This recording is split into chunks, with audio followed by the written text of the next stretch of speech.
Good morning. ನೋಡಿ, ಗೋಕರ್ಣದಲ್ಲಿ ಎಲ್ಲ ಕಡೆ ಸೀರೆಯನ್ನು ಬೇಲಿಗೆ ಕಟ್ಟಿರುವಂಥದ್ದು ಇಲ್ಲಿ ಕಾಣಿಸುತ್ತೆ.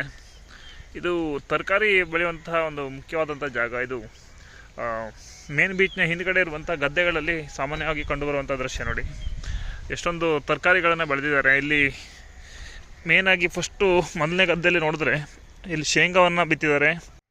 ಒಂದೂವರೆ ತಿಂಗಳ ಹಿಂದೆ ಬಿತ್ತಿದಂತಹ ಶೇಂಗಾ ನೋಡಿ ಮೊಟ್ಟ ಮೊದಲನೇ ಗದ್ದೆಯಲ್ಲಿ ಕಾಣಿಸುವಂಥದ್ದು. ಇದು ಒಂದು ಕಡೆಯಿಂದ ಹೂ ಬಿಡೋಕ್ಕೆ ಕೂಡ ಪ್ರಾರಂಭ ಆಗಿದೆ. ಹಾಗೆಯೇ ಈ ಕಡೆ ಬಂದರೆ ಗೆಣಸನ್ನು ಹಾಕಿದ್ದಾರೆ. ನೋಡಿ, ಇಲ್ಲಿ ಗೆಣಸು ಬೆಳೀತಾ ಇದೆ. ಗೆಣಸಿನ ಮಧ್ಯದಲ್ಲಿ ಮೂಲಂಗಿ ಕೂಡ ಕಾಣಿಸುತ್ತೆ ನೋಡಿ ಇಲ್ಲಿ. ಮತ್ತು ಮಧ್ಯದಲ್ಲಿ ಮೂಲಂಗಿಯನ್ನು ಬೆಳ್ಕೊಂಡಿದ್ದಾರೆ ಅವರು. ಇದು ಬಿಳೆ ಗೆಣಸಂತೆ. ಸ್ವಲ್ಪ ಆ ಕಡೆ ಹೋದರೆ ಇರುವಂಥದ್ದು ನಮ್ಮ ಸ್ವಲ್ಪ ಪರ್ಪಲ್ ಕಲರ್ನ ಬರುತ್ತಲ್ಲ, ಅದನ್ನು ಕೆಂಪು ಗೆಣಸು ಅಂತ ಕರೀತಾರೆ. ಆ ಗೆಣಸನ್ನು ಬೆಳೆದಿದ್ದಾರೆ. ಸೊ ಎರಡೂ ಕಲರಿನ ಗೆಣಸನ್ನು ಇಲ್ಲಿ ನಾವು ಕಾಣ್ಬೋದು. ಅದು ಇನ್ನೂ ಕೀಳಕ್ಕೆ ತುಂಬ ದಿವಸ ಇದೆ. ಆ್ಯಕ್ಚುಲಿ ಮಾರ್ಚಿಂದ ಸ್ಟಾರ್ಟ್ ಮಾಡ್ತಾರಂತೆ ಅವರು. ಮಾರ್ಚಿಂದ ಸ್ಟಾರ್ಟ್ ಆದರೆ ಮೇ ಒಳಗಡೆ ಇದಷ್ಟನ್ನು ಸೇಲ್ ಮಾಡುವಂಥದ್ದು. ಇನ್ನೊಂದು ವಿಶೇಷವನ್ನು ನಾನು ಆಮೇಲೆ ತೋರಿಸ್ತೇನೆ ನಿಮಗೆ. ಅದು ಎಸ್ಪೆಷಲಿ ನೀರಿಗೆ ಸಂಬಂಧಿಸಿದ್ದು. ಹಾಗೆಯೇ ಇಲ್ಲಿ ನೋಡಿ ನೀವು ಚೌಳಿಕಾಯಿ, ಇಲ್ಲಿ ನೋಡಿ ಚೌಳಿಕಾಯಿಯ ಗಿಡಗಳು ಕೂಡ ಇದೆ. ಅದರ ಬೀನ್ಸ್ ಇನ್ನೇನು ಭಾಳ ದಿವಸ ಇಲ್ಲ, ಹೂ ಬಿಡೋಕ್ಕೆ ಸ್ಟಾರ್ಟ್ ಆಗಿದೆ ನೋಡಿ. ಚೌಳಿ ಬಹುಶಃ ಅತಿ ಬೇಗನೆ ಬರುವಂಥದ್ದು ಅನಿಸುತ್ತೆ. ಬೆಂಡೆಗೆ ಸ್ವಲ್ಪ ಲೇಟ್ ಆಗುತ್ತೆ. ಆ ಕಡೆ ಏನದು ಕುಂಬಳಕಾಯಿ ಮತ್ತು ಪಟ್ಲಕಾಯಿ ಎಲ್ಲ ಬೆಳೆದಿದ್ದಾರೆ. ಅದಕ್ಕೆ ಇನ್ನೂ ಚಪ್ಪರ ರೆಡಿ ಮಾಡಿದ್ದಾರೆ. ಬನ್ನಿ ಇವ್ರನ್ನ ಮಾತನಾಡ್ಸೋಣ. ಅಲ್ಲಿ ತರಕಾರಿ ಬೆಳೆದವರೇ ಇದ್ದಾರೆ. ಏನೋ ಕಳೆಯನ್ನು ಕೀಳ್ತಾ ಇದ್ದಾರೆ, ಏನೋ ಒಂದು ಕೆಲಸ ನಡೀತಾ ಇದೆ. ಕಳೆ ಕೀಳೋದಾ? ಓಹೋ, ಇದು ಎಷ್ಟು ದಿವಸ ಆಯಿತು ಈ ಶೇಂಗಾವನ್ನು ಹಾಕಿ? ಬೀಜ ಬಿತ್ತಿ 1 ತಿಂಗಳಾಗೋಯ್ತಾ? ಓಹೋ, 1 ತಿಂಗಳದ ಗಿಡ ಇದು. ಈಗ ಹೂ ಬರ್ಲಿಕ್ಕೆ ಸ್ಟಾರ್ಟ್ ಆಗಿದೆಯಲ್ಲ? ನೋಡಿ, ಶೇಂಗಾದ ಗಿಡ ಹೇಗಿರುತ್ತೆ ಮತ್ತು ಅದರ ಹೂವು ಹೇಗಿರುತ್ತೆ ಅಂತ ಎಷ್ಟು ಮಂದಿಗೆ ಗೊತ್ತಿರೋಲ್ಲ. ನಾವು ಕಡಲೆಕಾಯಿ ಅಂತೀವಿ ಆಫೀಸಲ್ಲಿ. ಆದರೆ ಈ ಗ್ರೌಂಡ್ ನಟ್ಟಿನ ನಿಜವಾದ ಗಿಡ ಹೇಗಿರುತ್ತೆ, ಅದು ಎಲ್ಲಿಂದ ಕಾಯಿ ಬಿಡುತ್ತೆ ಎಲ್ಲ ನೋಡಬೇಕಂದ್ರೆ ಈ ಥರ ಬೆಳೆಯೋ ಜಾಗಕ್ಕೆ ಬರಬೇಕು. ಇಲ್ಲಿ ಗೋಕರ್ಣ ಮತ್ತು ಕುಮಟದಲ್ಲಿ ಇನ್ನೊಂದು ಸ್ಪೆಷಲ್ ಅಂದರೆ ತುಂಬ ಸಿಹಿಯಾದ ಕಡಲೆ ಬೀಜಗಳು ಇವು. ಈಗ ನಾವು ನಾರ್ಮಲಾಗಿ ಕೆಲವು ಕಡೆ ಶೇಂಗಾವನ್ನು ತೆಗೆದುಕೊಂಡ್ರೆ ಸಪ್ಪೆ ಆಗಿರುತ್ತೆ, ಅಷ್ಟು ಟೇಸ್ಟ್ ಇರಲ್ಲ. ಬಟ್ ಈ ಕುಮಟ ಮತ್ತು ಗೋಕರ್ಣದ ಶೇಂಗಾಕ್ಕೆ ಸಿಕ್ಕಾಪಟ್ಟೆ ವ್ಯಾಲ್ಯೂ. ಯಾಕಂದರೆ ಅದು ಆ ಭೂಗುಣನೋ ಏನೋ ಗೊತ್ತಿಲ್ಲ, ತುಂಬ ಸಿಹಿಯಾಗಿರುತ್ತೆ ಮತ್ತು ಅದು ರುಚಿನೇ ಬೇರೆ. ಆ ಒಂದು ಹಾಲಲ್ಲಿ ಅಥವಾ ಶೇಂಗಾದ ಒಳಗಡೆ ಇರುವಂಥ ತಿರುಳಲ್ಲಿರುವಂತಹ ಒಂದು ಸ್ಪೆಷಾಲಿಟಿ ನಾನು ನೋಡಿದಂತೆ ಬೇರೆ ಕಡೆ ಸ್ವಲ್ಪ ಕಡಿಮೆ. ಕೆಲವು ಸಲ ಕಡಲೆಕಾಯಿ ಪರೀಕ್ಷೆಯಲ್ಲೂ ಕೂಡ ಬರುತ್ತೆ, ಒಳ್ಳೊಳ್ಳೆ ತಮಿಳ್ನಾಡಿನಿಂದ. ಮತ್ತು ಕೆಲವು ಜಾಗ ಅಂತ ಹೇಳ್ತಾರೆ ಅವರು, ಯಾವುದು ಅಂತ ನೆನಪಿಲ್ಲ ನನಗೆ. ಅಲ್ಲಿಯ ಕಡಲೆ ಬೀಜ ಸಖತ್ತಾಗಿ ಟೇಸ್ಟ್ ಇರುತ್ತೆ. ಸೊ ಅದು ಪಕ್ಕ ಸಾಯಿಲ್ನ ಅಥವಾ ಮಣ್ಣಿನ ಒಂದು ಗುಣ ಅಂತ ಅನ್ಕೋತೀನಿ ನಾನು. ನೋಡಿ, ಇಲ್ಲಿ ಗೆಣಸನ್ನು ಬೆಳೆದಿರೋದು. ಈ ಕಡೆ ನೋಡಿ, ರೈತರು ತಮ್ಮ ಗದ್ದೆಯನ್ನು ಯಾವ ರೀತಿಯಲ್ಲಿ ಸಂದರ್ಭಕ್ಕೆ ತಕ್ಕಂತೆ ಬಳಸ್ಕೊಳ್ಳುವಂಥದ್ದು. ಇದು ಭತ್ತವನ್ನು ಬೆಳೆದಿದ್ದಂಥ ಜಾಗ ಅಂತೆ. ಇಮಿಡಿಯೇಟ್ಲಿ ಭತ್ತ ಕಟಾವಾದ ತಕ್ಷಣ ಇದನ್ನು ಹಾಕುವಂಥದ್ದು. ಈ ಸಲ ಭತ್ತ ಬೆಳೆದೇ ಇಲ್ಲವಂತೆ. ಆ್ಯಕ್ಚುಲಿ ಓನ್ಲಿ ತರಕಾರಿಗೆ ಸ್ವಲ್ಪ ಮೊದಲೇ ತಯಾರಿ ನಡೆಸ್ಕೊಂಡು ಮಾಡಿರುವಂಥದ್ದು. ನೋಡಿ, ಗೆಣಸಿನಲ್ಲಿ ಎಷ್ಟೊಂದು ವಿಧ ಇದೆ. ಈಗ ಕೆಂಪು ಮತ್ತು ಬಿಳೆ ಅಥವಾ ವೈಟ್ ಅಂತ ಹೇಳಿದ್ವಿ. ಬಳ್ಳಿಯಲ್ಲೂ ಕೂಡ ನೋಡಿ ಇದರ ಎಲೆ ಚಿಕ್ಕದಾಗಿದೆ ತುಂಬ. ಹಾಗೆಯೇ ಇಲ್ಲಿಂದ ನೋಡಿದ್ರೆ ಇದು ಅಗಲವಾದಂಥ ಎಲೆಯ ಗೆಣಸು. ಸೊ ಅದರಲ್ಲೂ ಕೂಡ ಎಷ್ಟು ಪ್ರಭೇದ ಇದೆ ನೋಡಿ ಎಲೆಯಲ್ಲಿ.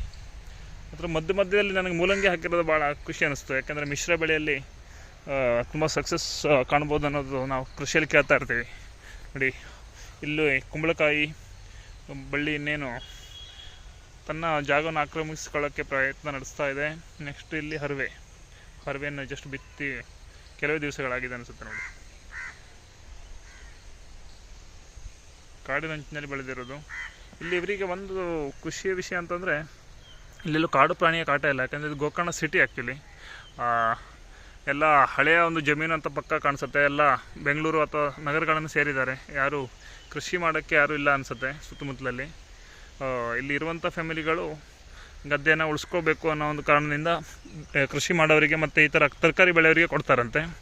ಸೊ ಅವರ ಜಾಗದಲ್ಲಿ ಈ ಥರ ಕೃಷಿ ಮಾಡುವಂಥ ಉತ್ಸಾಹ ಇರುವಂಥವರು, ಆದಾಯವನ್ನು ತರಕಾರಿಯಲ್ಲಿ ಕಾಣಬೇಕು ಅಂತ ಅಂದ್ಕೊಂಡವರು ಬಂದು ಈ ಒಂದು ಜಮೀನಲ್ಲಿ ಬೆಳೆಯುವಂಥದ್ದು. ನೋಡಿ, ಉದ್ದಿನ ಕಾಳು ಬೆಳೆಯೋದು ಬಂದಾಗ್ಬಿಟ್ಟಿದೆಯಾ? ಓಹೋ ಓಹೋ, ಸ್ವಲ್ಪ ಒಣ ಬೇಕಲ್ಲ ಅದಕ್ಕೆ. ಓಹೋ ಓಹೋ, ಇಲ್ಲಿಂದ ಆ ಕಡೆ ಭಾಗದಲ್ಲ. ಇಲ್ಲಿ ಗದ್ದೆಗಳು ತುಂಬ ಇದೆ ಆಗಿದ್ರೆ ಗೋಕರ್ಣದ. ಹೌದಾ? ಓಹೋ, ಆಗಲಿ.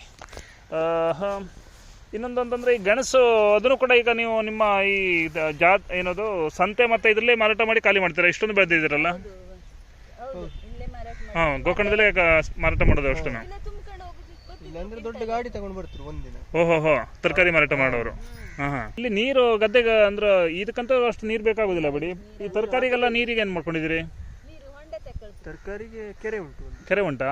ಈಗ ನೀವು ಎಲ್ಲಿ ತೊಡೆದ್ರೂ ಹೊಂಡದಲ್ಲಿ ನೀರು ಬರ್ತದೆ ಇಲ್ಲಿ, ಸಮುದ್ರ ಪಕ್ಕದಲ್ಲಿ ಇರೋದ್ರಿಂದ. ಓಹೋ, ಬಾವಿತಾ? ಹಾಂ, ಆಗಲಿ. ಹಾಂ, ಓಹೋ, ಮತ್ತೆ ಮಳೆಗಾಲ ಮುಗಿದ ತಕ್ಷಣ ಈ ತರಕಾರಿಗೆ ಅಂತ ತೋಡ್ಕೊಳ್ಳೋದು.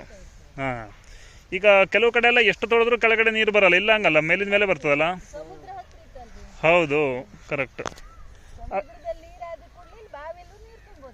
ಹೌದಾ? ಆದರೆ ಬಾವಿ ನೀರು ಸಿಹಿಯಾಗೇ ಇರ್ತದಲ್ಲ, ಉಪ್ಪಾಗೋದಿಲ್ಲ.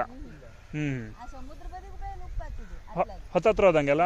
ಹಾಂ, ನೋಡಿ, ಇದು ಸಮುದ್ರದ ದಂಡಕ್ಕೆ ಅಥವಾ ಬೀಚಿಗೆ ಭಾಳ ಹತ್ತಿರದಲ್ಲಿದೆ. ಇನ್ನೊಂದು 100-200 ಮೀಟ್ರಲ್ಲೇ ಆ ಕಡೆ ಬಂತು. ಹಾಗಾಗಿ ಆ ಭಾಗದಲ್ಲಿ ಸ್ವಲ್ಪ ಸೌಳು ಅಥವಾ ಉಪ್ಪಿನ ಅಂಶ ಹೆಚ್ಚಿಗೆ ಇದೆ ಅಂತ ಹೇಳ್ತಾರೆ ಬಾವಿಯಲ್ಲಿ ನೀರು. ಆದರೆ ಈ ಕಡೆ ಬಂದಂಗೆ ಗದ್ದೆ, ಆಮೇಲೆ ಈ ಕಡೆ ಸಿಟಿ ಪ್ರಾರಂಭ, ಹಾಗಾಗಿ ಅಲ್ಲಿ ಸಿಹಿ ನೀರು ತುಂಬ ಇದೆ ಅಂತ ಅವ್ರು ಹೇಳುವಂಥದ್ದು. ಒಂದು ಕಡೆ ತರಕಾರಿ ಮತ್ತು ಗದ್ದೆಯನ್ನು, ಕೃಷಿಯನ್ನು ಇನ್ನೂ ಮುಂದುವರಿಸ್ತಾ ಇದ್ದಾರೆ. ಇನ್ನೊಂದು ಕಡೆ ನೋಡಿದ್ರೆ ಎಲ್ಲ ರೆಸಾರ್ಟ್ಗಳು, ಹೋಮ್ ಸ್ಟೇಗಳು, ಈ ಥರ ಕಮರ್ಷಿಯಲ್ ಪ್ರಾಪರ್ಟಿಗಳು ಕಾಣಿಸುತ್ತೆ. ಈ ಥರ ಕೃಷಿ ಭೂಮಿ ಮಾಯ ಆಗದೇ ಇರಲಿ, ಪೂರ್ತಿ ಕಾಂಕ್ರೀಟ್ ಮಯ ಆಗದೇ ಇರಲಿ ಅನ್ನೋದು ನಮ್ಮ ಒಂದು ಆಶಯ. ಯಾಕಂದರೆ ಸಮುದ್ರ ಪಕ್ಕದಲ್ಲೇ ಇರೋದ್ರಿಂದ ಈ ಕಡೆ ಪಕ್ಕ ಒಂದಲ್ಲ ಒಂದು ಟೈಮಲ್ಲಿ ಯೋಚನೆ ಮಾಡ್ತಾರೆ ಪ್ರವಾಸೋದ್ಯಮ ಮತ್ತು ಈ ಟೂರಿಸಮನ್ನು ಡೆವಲಪ್ ಮಾಡೋಕ್ಕೆ. ಇಲ್ಲೆಲ್ಲ ಬಿಲ್ಡಿಂಗ್ಗಳಾಗ್ಬಿಟ್ರೆ ಈ ಥರ ಕೃಷಿಯನ್ನು ಮುಂದೆ ನೋಡೋದು ಕಷ್ಟ. ಈಗ ಇರುವಾಗ ಅದನ್ನು ನೋಡ್ಕೊಬಿಡೋಣ.